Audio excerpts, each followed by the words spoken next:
আজ পালং শাকের এমন একটা রেসিপি শেয়ার করব যেটার মধ্যে কোনো বেশি রকমের উপকরণও ব্যবহার হবে না। আর এই রান্নাটা আলসেমিপূর্ণ দিনে যেদিন কিছু না করতে চাওয়া মন নিয়েও রান্নাটা কিন্তু ঝটপট করে নেবে। খুব সহজ রান্নাটা, খুব সহজেই রান্নাটা কিন্তু তৈরি করে নিতে পারবে। যেদিন তোমাদের কিচ্ছু রান্না করতে ইচ্ছে করবে না, এই রান্নাটা কিন্তু সেদিন ঝটপট করে বানিয়ে নিতে পারো।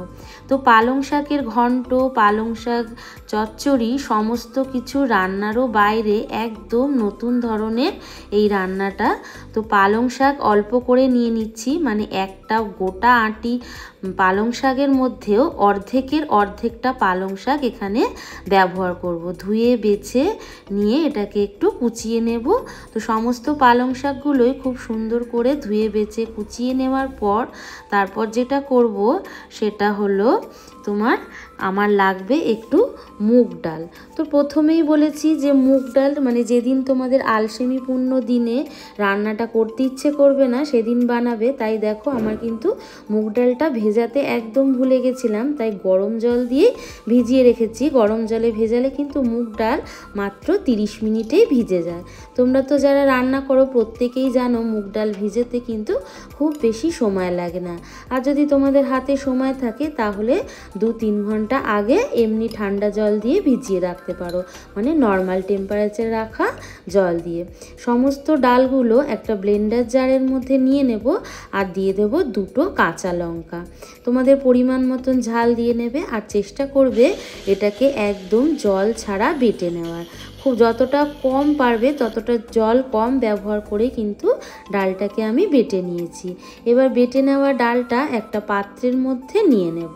তো সমস্ত ডালটাকে একটা পাত্রের মধ্যে নিয়ে তোমরা তো দেখে নিশ্চয়ই বুঝতে পারছো যে ডালটা কতটা আমি শুকনো শুকনো করে বেটেছি। তো সমস্ত ডালগুলোর মধ্যে এবার কিছু উপকরণ আমাদের মিশিয়ে নিতে হবে।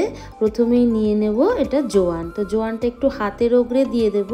সবাই তো জানো যে ডালের মধ্যে জোয়ানটা দিলে হজমে খুব ভালো হয়, উপকার হয়। আর দিয়ে দেবো সামান্য একটু হিং, খুব সামান্য হলুদ গুঁড়ো, 1/2 চামচের থেকেও কম দেব জিরে গুঁড়ো, আর দিয়ে দেবো 1/2 চামচের থেকেও কম ধনে গুঁড়ো, আর 1/2 চামচের থেকে একটু বেশি দিয়ে দেব মৌরি গুঁড়ো, আর দিয়ে দেবো 1 চামচ সর্ষের তেল দিয়ে খুব ভালো করে ফেটিয়ে নেব। এখনও কিন্তু নুন ব্যবহার করিনি, নুনটা আমি একটু পরে ব্যবহার করব।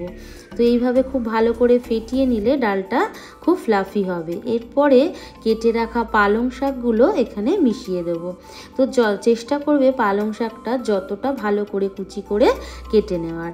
এরপর এখানে নুন দিয়ে দেবো। পালং শাকের রান্নার মধ্যে নুন বেশি হলে ভালো লাগে না, তাই খুব অল্প করে কিন্তু নুনটা এখানে ব্যবহার করতে হবে।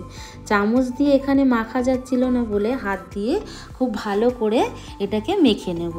মেখে এটাকে এবার এক সাইড করে রেখে দেবো। এবার করতে হবে একটা কড়াই বসিয়ে নেব যেটাতে আমি গ্রেভি তৈরি করব। তার জন্য দিয়ে দেব একটু তেল, আর ফোড়নও দিয়ে দেব গোটা জিরে আর গোটা এলাচ, দিয়ে দেব 1 চামচ আদা বাটা। আদাটা যাতে না ছিটকোয় তো এখনই নুনটা ব্যবহার করব, দিয়ে একটু নাড়াচাড়া করে নেব। আদার একটু কাঁচা ভাবটা দূর হয়ে গেলে একটা টমেটোকে পেস্ট করে রেখেছিলাম সেটা দিয়ে দেব। দিয়ে এবার টমেটোটাকেও একটু ভেজে নেব। এই সময় গ্যাসের ফ্লেমটা প্রথমে লো ছিল, এবার একটু মিডিয়ামে করে রেখে টমেটোটাকে কষিয়ে নেওয়ার পর কিছু গুঁড়ো মশলা দিয়ে দেব। 1/2 চামচ হলুদ গুঁড়ো, 1/2 চামচ লঙ্কা গুঁড়ো, 1/2 চামচ জিরে গুঁড়ো, আর 1/2 চামচ ধনে গুঁড়ো, আর স্বাদ ব্যালেন্সের জন্য সামান্য একটু চিনি দিয়ে এবার একটু মশলাটাকে কষিয়ে নেব। মশলাটা কষাতে কষাতে দিয়ে দেব 1 চামচ মৌরি গুঁড়ো। তো মৌরি গুঁড়োটা অবশ্যই দেবে, মৌরি গুঁড়ো দিলে এই রান্নাটার কিন্তু বেশ অন্যরকম একটা স্বাদ আর গন্ধ হয়, তাই অবশ্যই করে মৌরি গুঁড়োটা ব্যবহার করবে। এইভাবে মশলাটা খুব ভালো করে কষিয়ে নেওয়ার পর এর মধ্যে দিয়ে দেব জল, পরিমাণ মতন জল দেব। যেহেতু ডালের রান্না জলটা বেশ অনেকটাই টানবে, তাই একটু বেশি করে জল দিলাম, মোটামুটি 1.5 বাটি জল দিয়ে দিলাম। তারপর ওপর থেকে ঢেকে দেবো এরকম একটা ছিদ্রযুক্ত থালা। আর থালার মধ্যে আমি আগে থেকে একটু সর্ষের তেল মাখিয়ে রেখেছিলাম। এরপর যে ডালের মিশ্রণটা তৈরি করেছিলাম শাক দিয়ে, সেটাকে এইভাবে চামচের সাহায্যে একটু লম্বাটে করে শেপ দিয়ে এইভাবে বসিয়ে দেবো। তো তোমরা তোমাদের পছন্দ মতন শেপ কিন্তু এখানে দিয়ে নিতে পারো। আমার যেহেতু লম্বাটে শেপটাই পছন্দ, তাই আমি এইভাবে লম্বাটে করেই বসিয়ে দিলাম। এরপর ঢাকনা চাপা দিয়ে এটাকে সেদ্ধ করে নেব। খুব বেশি কিন্তু এটা সময় লাগে না সেদ্ধ হতে, মাত্র 10 মিনিটেই কিন্তু এটা সেদ্ধ হয়ে যায়। এরপর খুন্তির সাহায্যে এইগুলোকে তুলে নেব সেদ্ধ হয়ে যাওয়ার পর। যেহেতু তেল মাখিয়ে রেখেছিলাম থালায়, তাই দেখো তুলতে কিন্তু আমার কোনো রকম অসুবিধে হচ্ছে না। তাই এক এক করে প্রত্যেকটাই এই বড়াগুলোকে আমি তুলে নেব। আর বড়াগুলোটাও এদিকে রেডি হচ্ছে, এদিকে কিন্তু ঝোলটাও আমার তৈরি হয়ে যাচ্ছে। তাই পরিমাণ মতন কিন্তু জল ব্যবহার করতে হবে, যাতে নিচে ঝোলটা শুকিয়ে না যায়। তাই এই সময় কিন্তু গ্যাসের ফ্লেমটা লো করে নিয়েই আমি রান্নাটা করছি। দেখো এখনও কিন্তু ঝোল বেশ অনেকটাই রয়েছে। তো এই সময় সমস্ত বড়াগুলো ঝোলের মধ্যে দিয়ে মিনিট 4-5 আবারও একটু ফুটিয়ে নেব।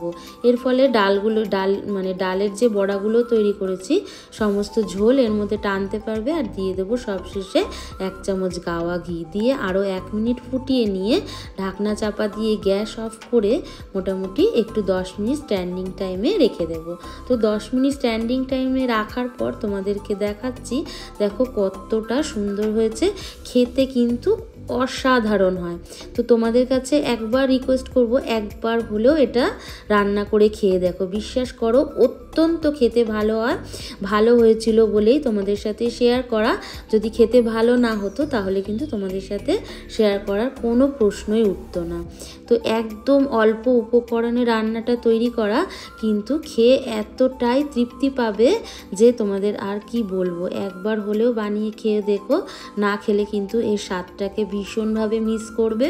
তো পালং শাক তো এখন এর সিজন, এই সময় বানিয়ে নিও, খেতে কিন্তু অত্যন্ত ভালো লাগবে।